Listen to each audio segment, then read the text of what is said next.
Hi everyone, welcome back. This webinar is the last session in our Dementia Care for Cult Elders series, Building Workforce Capability Framework for Your Organization. So what is capability? Capability is a combination of employees' skills, knowledge, and experiences that help organizations to succeed. You must be familiar with the NDIS Workforce Capability Framework. This framework clearly listed what capabilities will help NDIS to achieve its value, which is making a difference so people with disability have the choice and control over their lives. Everyone can pick their own category according to their job title and see what exactly they're expected to do, so everyone understands what is good. We don't have a capability framework in the aged care at the moment. However, every organization can learn from the NDIS and build their own workforce capability framework and use it to communicate expected behaviors, skills, and knowledge with employees. First, we need to understand a framework requires 3 steps. First, preparation. Second, implementation. And the last, measurements. In the preparation stage, there are a few questions you need to ask yourself. What does your organization believe in? Why are you designing a workforce capability framework? Who is responsible for the process? What needs to be addressed and solved first? And how can you market this framework to your employees effectively? More importantly, what do you want to achieve from this framework? It's important in the preparation stage to identify the priorities because trying to be good at too many things or trying to suddenly change too many things at once could leave you falling flat on key capabilities.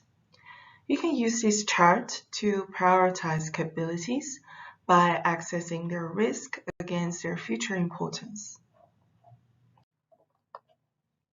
For example, you're now looking at the capability of communicating with cult clients living with dementia. From customer feedback, you think the performance is currently below average because most of your staff haven't done much dementia training, especially on the communication aspect. Then you realize once the communication skills gets improved, service quality and efficiency will be improved in the short term. And then you can identify this capability concern is at risk. It becomes your priority. If a capability has an immediate impact but currently performs above average, it will be considered mature and therefore not in the need of attention.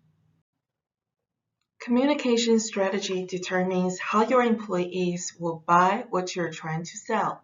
A capability framework needs buy-in from all business levels to be successful and sustainable. The most influential factor is how honest and open leaders are when they are offering a framework. For example, let your employees know what is happening and why. Creating a communication strategy that could link organizational changes to their day-to-day work. Following the previous example, you decide to improve the communication between your staff and the cult clients with dementia. You will need to address the issue in inclusive language and plain English if you have staff from cult background, so everyone working in your organization can understand what you mean. Then, describe what changes mean to each of them according to their role in the organization, which means employees can acclimate in advance.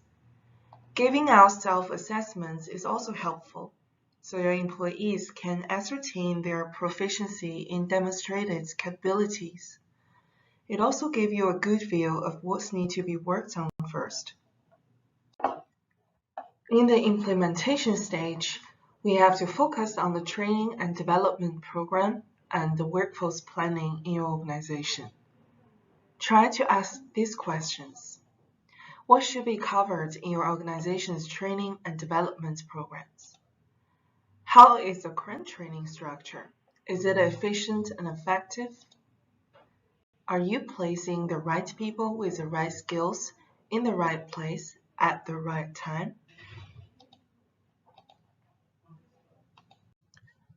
Cultural intelligence and communication skills are as important as professional skills. After all, aged care is about taking care of the people. Training resources on dementia, palliative care, end-of-life care, wound and falls management, mental health and well-being, and cultural awareness can be found on the Department of Health and Aged Care Learning and Development page.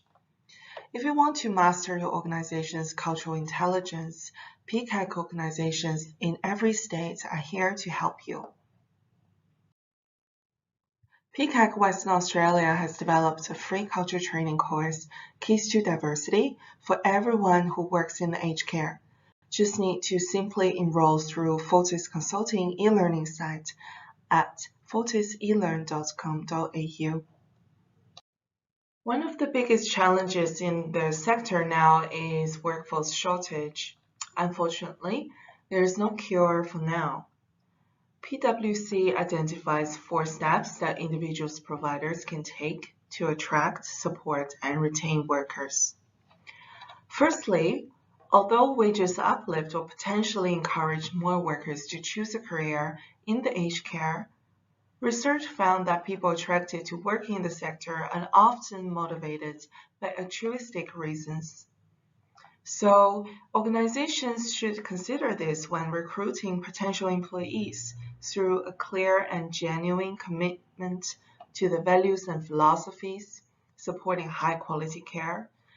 It's also important to highlight the positive aspects of being part of the aged care workforce and outline the organization's formal and informal health and well-being initiatives.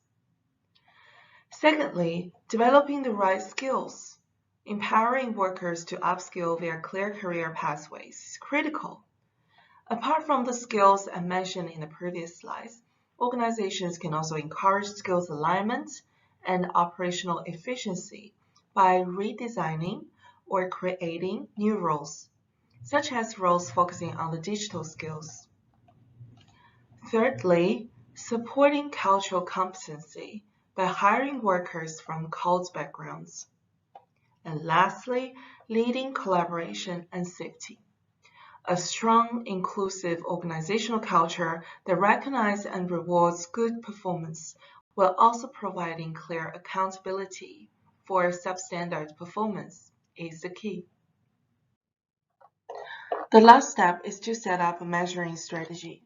Finding out what the performance indicators you want to use, measuring frequency, data collecting methods, and start brainstorming for any possible outcomes. Understanding your business is important if your goal is to deliver services which meet consumers' and workforce needs. Think about what high-quality care looks like in the business and how high-quality care is delivered in your business, and what consumers expect from high-quality care support. Give each statement a measure or a unit value. Think about if the framework clearly states your expectations and urgent capability challenges. Are the expectations set above and beyond the current aged care quality and safety standards, or just sit at the baselines? What about your staff? Are they feeling empowered and supported by the management? Remember, high-quality care means different things from time to time, so make sure it's revisited regularly and refined as you roll out your new framework. On the last point, an assessment of workforce capability seeks to answer questions like, do you have the workforce necessary to compete in your market? Do you have the organizational capabilities to drive competitive advantages? What about solving defined business problems? And what will you need in the future? There are a few organizations that offer paid assessment services. We recommend you to have a look at those tools if you're seeking answers of the above questions. Thank you so much for watching this webinar and hope you've learned something interesting and helpful today. We would love to invite you to follow us on social media and YouTube channels where you can access more free resources. Check out the link in the bio and watch all 3 sessions of the Dementia webinar. See you next time.